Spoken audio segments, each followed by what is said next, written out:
12 का 4 नंबर देखिए। अल्फा का वह मान ज्ञात करें जिसके लिए इस समीकरण के मूल वास्तविक और समान है। तो देखिए यहाँ पे समीकरण दिया है अल्फा माइनस 12 इंटू में एक्स स्क्वायर प्लस 2 इंटू में अल्फा माइनस का 12x और प्लस 2 बराबर में 0। यहाँ देखिए ए का मान आ गया अल्फा माइनस का 12, बी का मान आ जाएगा 2 इंटू में अल्फा माइनस का 12 और सी इक्वल टू में 2। तो यहाँ पे क्या करा है कि समीकरण के मूल वास्तविक तथा समान है। तो वास्तविक और समान है इसका मतलब हो जाएगा बी स्क्वायर माइनस का 4ac बराबर में 0। तो हो जाएगा 2 इंटू में अल्फा माइनस 12 का स्क्वायर बी की जगह पे माइनस 4, ए की जगह पे आ जाएगा अल्फा माइनस का 12 और सी की जगह पे आ जाएगा 2 बराबर में 0। तो यहाँ हो जाएगा 4 गुना में अल्फा का स्क्वायर माइनस का 2 गुना अल्फा गुना में 12 और प्लस में 12 का स्क्वायर और माइनस का यहाँ पे 4 गुना 8 और इंटू में अल्फा माइनस का 12 बराबर में 0। चलिए यहाँ पे देखते हैं क्या हो जाएगा। 4 अल्फा स्क्वायर माइनस का 24 चौका कितना जाएगा 96 अल्फा और फिर यहाँ पे 12 का स्क्वायर 144, ठीक है, और 144 चौका 576 माइनस का 8 अल्फा और प्लस का 96।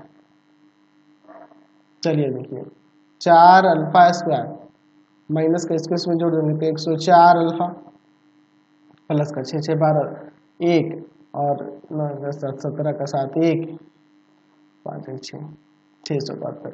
यहाँ पे चाहो तो आप एक काम कर सकते हो 4 कॉमन कर सकते हो, ठीक है। चलिए यहाँ पर 4 कॉमन कर लेते हैं। तो अल्फा स्क्वायर माइनस का 4 कॉमन करते हैं 4 गुना 8 4 गुना 8 और 4 6 24 26 आ जाएगा, है ना जी। और प्लस का 4 के कम 4 4 6 24 4 और 8 32 बराबर में 0। ये जाएगा उधर 0 हो जाएगा, बच जाएगा यहाँ पे अल्फा स्क्वायर माइनस का 26 अल्फा प्लस का 169 बराबर में 0। तो अल्फा स्क्वायर माइनस का 14 अल्फा माइनस 12 अल्फा प्लस का 169 बराबर में 0। देखो सॉल्व होगा तो यह आ जाएगा, गुना होगा तो इनके गुणनफल के बराबर। यहाँ अल्फा कॉमन होगा अल्फा माइनस का 14, फिर माइनस का 12 कॉमन होगा अल्फा माइनस का 14, दोनों में से अल्फा माइनस 14 कॉमन कर लेते हैं। यहाँ बच जाएगा अल्फा माइनस 12 बराबर में 0। यहाँ से अलग अलग कर दो तो हो जाएगा अल्फा माइनस 14 बराबर में 0, यहाँ से अल्फा माइनस 12 बराबर में 0। अल्फा का मान यहाँ से 14, यहाँ अल्फा का मान यहाँ से 12 हो जाएगा।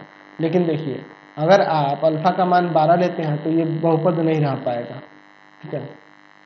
अल्फा बराबर 12 लेने पर समीकरण द्विघात नहीं रह पाएगा,